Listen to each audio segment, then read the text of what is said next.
Hello, my friends. I'm here at one of my favorite spots in Sedona, here by the creek, where I love to do cold plunges. And I've been soaking up the sun today on one of my days off. So I had a breakthrough last night playing with Fibonacci and then the Lucas numbers, the Lucas series. And then I said, I want to keep going. I see a pattern here, and let me explore and play with the numbers. So here's what I came up with.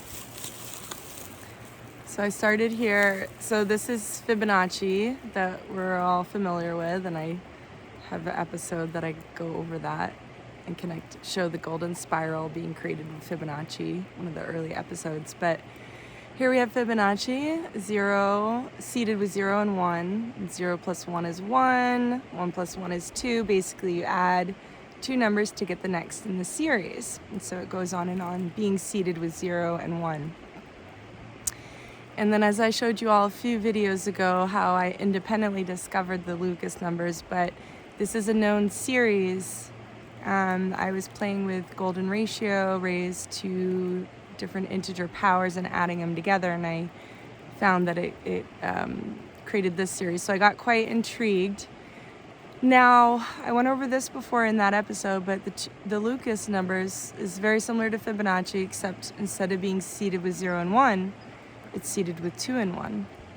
And so then we get 3, 4, 7, 11, all these beautiful numbers. Now, one thing that I didn't mention before is that this relationship between the Lucas numbers and Fibonacci, and I was sort of drawing the connections here. You can see 0 plus 1 equals 1.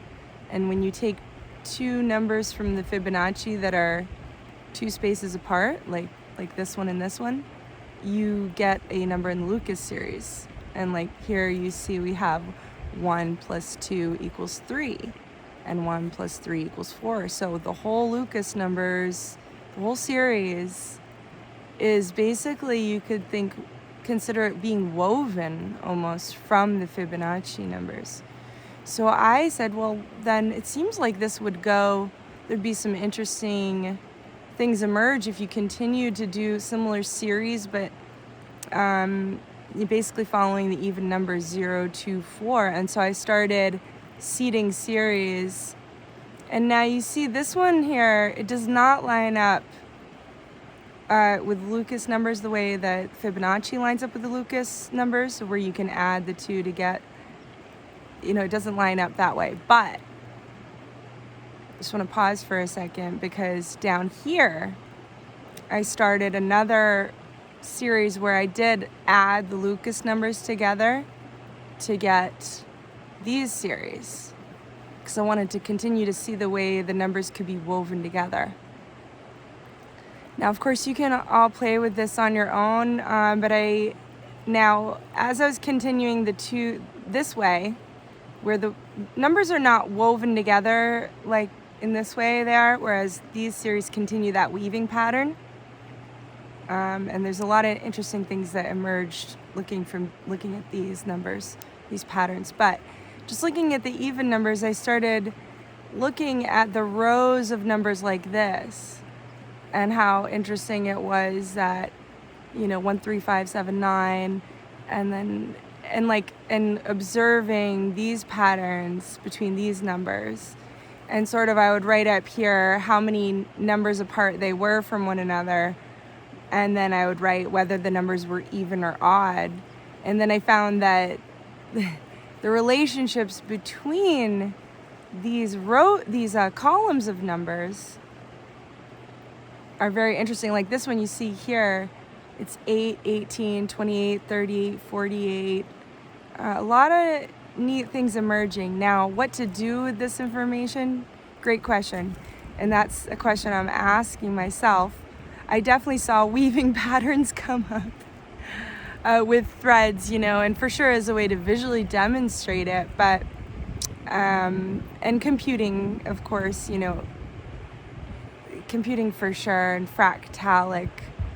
Well, anyway, this is definitely fractalic in nature, but so I will be playing with these series more and see what I come up with, but I was very excited to find that last night right before going to sleep in the van and having these late night math sessions. So I'm trying to see if there was something else in here. Oh, here we go.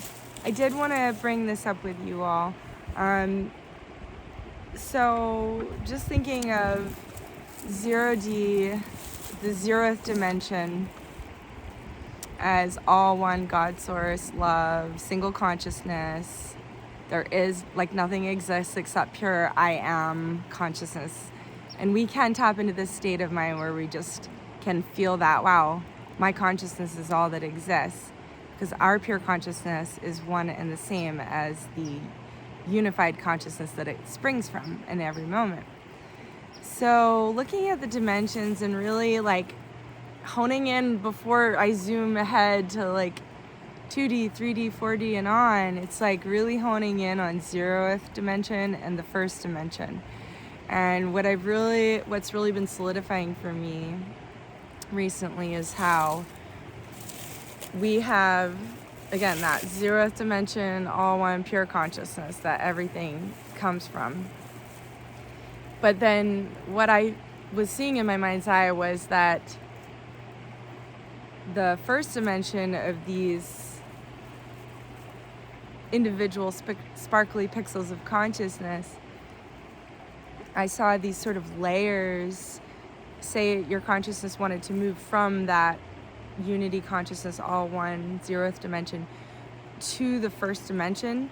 I saw clearly there's these layers that you move through they're actually fixed layers, but that as you can move through them to where it feels fluid and seamless, just like we are creating the illusion for ourselves that we're fluidly moving through time and space, that the sunlight is fluidly flowing onto my body right now when it's really being emitted in these discrete packets, which is why Max Planck's work was so important. He was the one that discovered this. Before then, they just thought light moved continuously in a continuous flow, which is how we perceive it from this perspective.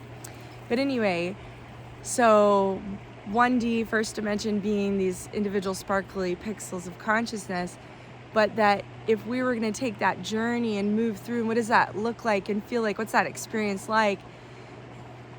In my perspective, it's seeing almost these stars emerge, these bright stars. You're going just from all one where there is nothing to see and then starting to sort of see these little bright stars that are like the points and nodes, nodal points, but like almost like the stars were coming out at night, and as it got darker you could see these bright stars start to emerge. And I also just have this really strong visual of swirling energy. So like the pixels themselves are rainbow colored and can be any color, but yet these gorgeous swirls of colored light emerge. And I'm still sort of working out whether, is that beyond the 1st dimension? Is that moving from 1D to 3D? To me that almost feels like a 3rd dimensional swirling energy. Maybe I'm seeing something that is further up the layers, but the basic point I wanted to express was, maybe take that journey yourself and go into that meditative state. You could try it yourself, and going into that state of just relaxing your entire body, consciously making effort to just feel one with all that is, and relax the mind. Maybe you have a quiet environment where you can just sense peace and feel peace and tap into that peace that's really around us at all times, just there. The stillness that's always there, waiting, ready anytime we need to tap into it. And then from that point,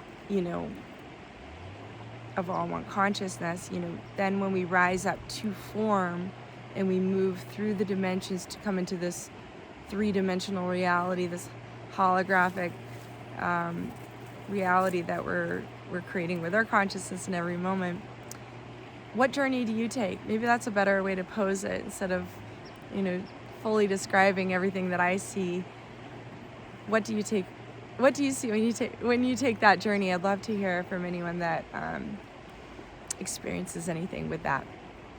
So I just wanted to sort of start that conversation because for me, people talk about the Christ consciousness, and when some people, it helps them to think about it as a person.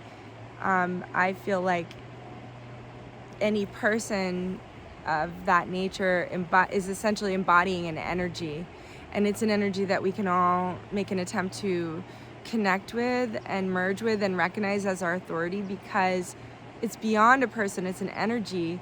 And for me, it's this swirling, gorgeous, I painted it for years, actually, one painting in particular, where I just kept painting these spiral dots over and over again, and they would flow from color to color. But there were the dots could be any color, that I wanted to play with as an artist, but I feel like that represents, on that layer of just being sparkly little pixels of consciousness that are Planck in diameter, like Planck spheres of light, that we are basically, you can picture the sphere as like a lens that one infinite consciousness wants to look at itself through infinite little lenses, and each little sparkly pixel being a lens and being a perfect reflection of the whole. And anyway, I suppose I'm still working on that, model theory of the 0th dimension and the first dimension, and how they connect, or how the first dimension really emerges from that all one source consciousness, and to where we can have form, moving up the dimensions, then we can experience this. But knowing that there's these more fundamental layers, and when we connect with and tap with and want to work with the more fundamental layers, the energetic, that are more purely energy and light, and it's more obvious to us, when we start working with those layers, we can have a deeper impact on the physical reality, because we're working with the energy layers that give rise to the physicality. We're going deeper.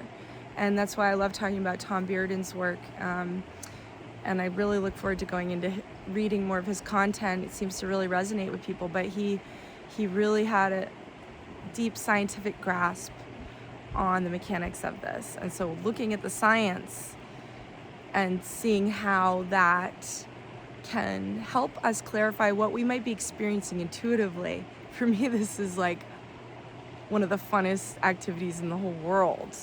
So learn the science and say, oh, I've been drawing this for years, or I've been seeing, and we have past lives. I mean, many of you all may share the belief with me that we have past lives where we've been these people. We've been the people looking at and studying these things, right? And it's natural that we would want to pick up in this lifetime, maybe where we left off in the last lifetime, but now things are new. There's new information, there's new conditions. So we can sort of have that remembrance on a soul level of like who we are and why we came here to the earth. Whatever it is that you enjoy and you're interested, sewing, I'm excited to get into sewing again, and knitting and crafting. And it's like, whether you're interested in the science or not, it's irrelevant. It really just is all about being here now. The moment's all that's real, like I've been saying recently, and how, just these affirmations of just choosing to write our experience. Like, isn't it great that everything works out for us all the time now? Isn't it wonderful, like, how amazing our lives are now? And saying these affirmations for ourselves individually, but also I like saying it the we, right? To include other people. Like, isn't this great? Like, our lives are so awesome all the time now, Because if we believe that and we're really firmly in that, frequency, essentially all of this is all like, you can think of as waves. I had a really powerful vision the other day of just like, we're just waves, we really are. It's one way of looking at it. And that these waves, when they vibrate at certain frequencies, they will then like be able to seamlessly merge with other people and environments and conversations that have that same frequency, because the waves, like waves, want to merge together, and they perfectly, it's this heterodyning concept that I did a video about, where when you're unconditionally loving, you become a shareable wave, and then your thoughts become so loving that you'd be happy to express that same thing to that person if they were there in front of you, and we become so loving like that. you know? We literally, our beingness becomes embeddable in the array, so to speak. This ability to embed in the array all this energy around us is directly connection to our ability to be a shareable wave. And that is definitely a Dan Winterism, you could say. And for anyone that's watching this that hasn't found his channel yet, definitely go check it out.